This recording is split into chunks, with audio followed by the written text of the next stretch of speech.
గం గణపతయే నమః. హరిః ఓం.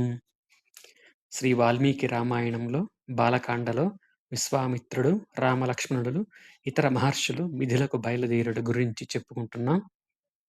ఆ చిన్నారుల పలుకులను విని విశ్వామిత్రాది మహర్షులు ఇట్లు వచించిరి. ఓ నరోత్తమా, మిథిలా నగర ప్రభువైన జనక మహారాజు ఒక యజ్ఞమును సంకల్పించినాడు. అతడు పరమ ధార్మికుడు. మనందరము ఆ యజ్ఞమును చూచుటకై వెళ్ళుదము. ఓ నరశ్రేష్ఠా, నీవు కూడా తమ్మునితో గూడి మాతో రమ్ము. అచట అద్భుతమైన ఒక మహాధనస్సు గలదు. దానిని నీవును చూడవచ్చును. ఆ ధనువు సాటిలేని శక్తి గలది. శత్రు భయంకరమైనది, మిగిలి తేజో విరాజమైనది. ఓ నరశ్రేష్ఠా, దానిని ఒక యజ్ఞసభలో దేవతలు మిథిలాధిపతి అయిన దేవరాతునకు ఇచ్చిరి. ఈ శివధనస్సును గంధర్వులు, అసురులు, రాక్షసులు అంతేగాదు దేవతలు సైతము ఎక్కుపెట్టచాలరు. ఇక మానవుల విషయము నుడుపవలసినది పని ఏమి? ఆ ధనస్సు యొక్క శక్తిని తెలిసి కొనగోరి మహాబలశాలురైన రాజులను, రాజకుమారులను దానిని ఎక్కుపెట్టుటకు ప్రయత్నించియు విఫలులైరి.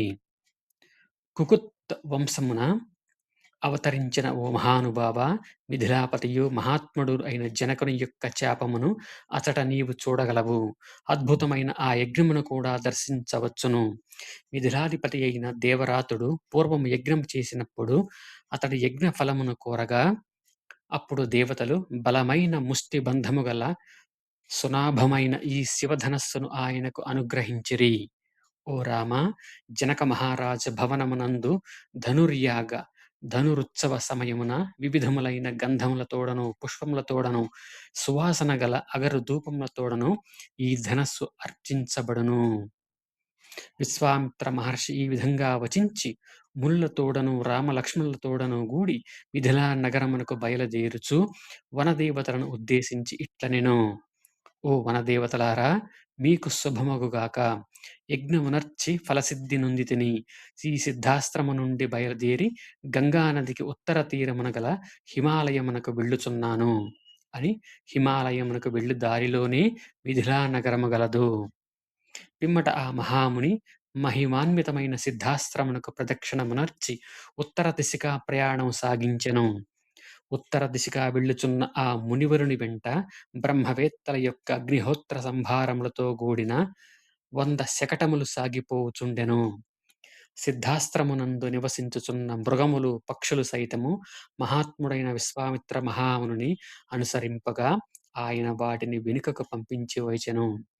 వారందరూ కొంత దూరం ప్రయాణింపగా సూర్యుడు అస్తమించు సమయమాయెను. అచ్చట ఆ మునులందరూ సోణనద తీరమునందుకు చేరి ఆ రాత్రికి అచట బస చేసిరి. సూర్యుడస్తమించుచుండగా వారు సోణనద జలములలో స్నానములర్చి అగ్ని కార్యములను పూర్తి చేసిరి. అనంతరము తేజస్శాలురైన ఆ మునులు విశ్వామిత్రునితో గూడి ఆసీనులైరి. రామలక్ష్మణులను ఆ మునులందరికీ నమస్కరించి ధీశాలి అయిన విశ్వామిత్రుని ఎదుట కూర్చుండిరి. అంతట తేజోమూర్తి అయిన శ్రీరాముడు కుతూహలముతో విశ్వామిత్ర మహర్షిని ఇట్లు ప్రశ్నించెను. ఓ మహాత్మా, సోణనద తీరమున దట్టమైన వృక్షములతో శోభిల్లుచున్న ఈ ప్రదేశము ఎవరిది? ఈ విషయమును వినగోరుచున్నాను. దయతో సవిస్తరముగా తెలుపుడు. వ్రతనిష్టగలవాడును మహాతపస్వియు అయిన విశ్వామిత్రుడు శ్రీరాముని ప్రశ్నకు సమాధానముగా ఆ ప్రదేశము యొక్క వృత్తాంతమును మునులందరూ వినుచుండగా ఇట్లు నుడువసాగెను. కుశుడు అను మహానుభావుడు మా వంశమునకు మూల పురుషుడు. అతడు అయోనిజుడు, బ్రహ్మమానసపుత్రుడు, గొప్ప తపస్వి, నియమనిష్టలతో వ్రతములాచరించువాడు, ధర్మములను బాగుగా ఎరిగినవాడు, సత్పురుషులను నిత్యము పూజించుచుండువాడు. ఆ మహాత్ముని భార్య పేరు వైదర్భి. ఆమె ఉత్తమ వంశ సంజాతురాలు, భర్తకు మిక్కిలి అనుకూలవతి. ఆ దంపతులకు కుశాంబుడు, కుశనాభుడు, అధూర్తరజనుడు, వసువు అను నలుగురు కుమారులు కలిగిరి. వారు సద్గుణ సంపన్నులు, అన్ని విధముల యోగ్యులు, తల్లిదండ్రులకు ధీటైన వారు. అంతేకాదు, ఇంకను వారు మిగులు తేజస్శాలురు, మిక్కిలి ఉత్సాహము గలవారు, ధర్మతత్పరులు, సత్యవచనులు. అట్టి కుమారులను ఉద్దేశించి కుశుడు క్షత్రియ ధర్మములను బోధించు కోరికతో ఇట్లనెను. ఓ పుత్రులారా! ధర్మమును గూర్చి సమగ్రముగా ఎరింగి ప్రజాపాలన చేయుడు. పిమ్మట నరవరులను ప్రజాభిమానమును చూరగొన్న వారును అయిన ఆ నలుగురు కుమారులను వెంటనే 4 పురములను ఏర్పాటు చేసుకొనిరి. మహా తేజస్వి అయిన కుశాంబుడు కౌశాంబీపురమును, ధర్మాత్ముడైన కుశనాభుడు మహోదయము అను పట్టణమును, రాజకుమారుడైన అధూర్తరజసుడు ధర్మారణ్యము అను నగరమును, వసువు అను రాజకుమారుడు గిరివ్రజము అను మహానగమును నిర్మింపజేసిరి. ఓ రామా! ప్రస్తుతము మనమున్న ఈ ప్రదేశము మహాత్ముడైన వసురాజు పరిపాలనలోనిది. దీని చుట్టూను 5 పెద్ద పర్వతములు విరాజిల్లుచున్నవి. సుమాగధియను నామాంతరము గల సోణనదము మిక్కిలి రమ్యమైనది. ఇది మగధ దేశమునందు అన్ని ప్రాంతములలో ప్రవహించుచు ఈ 5 పర్వతముల మధ్య మాలవలె శోభిల్లుచున్నది. ఓ రామా!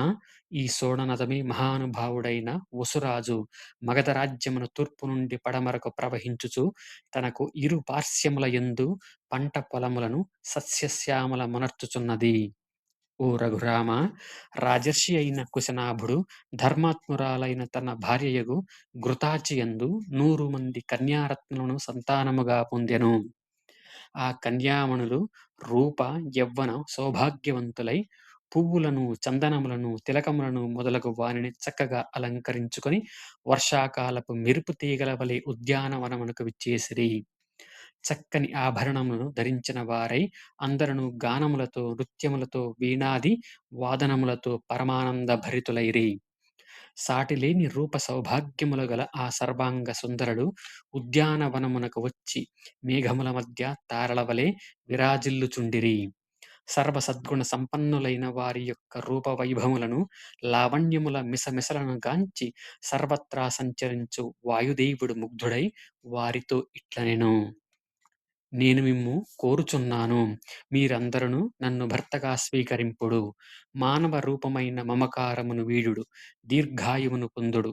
సహజంగా యవ్వనం అస్థిరమైనది. మానవులలో ఇది మిగుల చంచలమైనది. నన్ను వివాహమాడినచో మీ యవ్వనము అక్షయమగును. మీరు దేవతలు అగుదురు. తిరుగులేని సంచార శక్తి గల ఆ వాయుదేవుని వచనములను విని ఆ 9 కన్యలు ఆయనను గేలి చేయుచు ఇట్లనిరి: ఓ సురశ్రేష్ఠ! నీవు సమస్త ప్రాణులలో ప్రాణముల రూపమున సంచరించుచుందువు.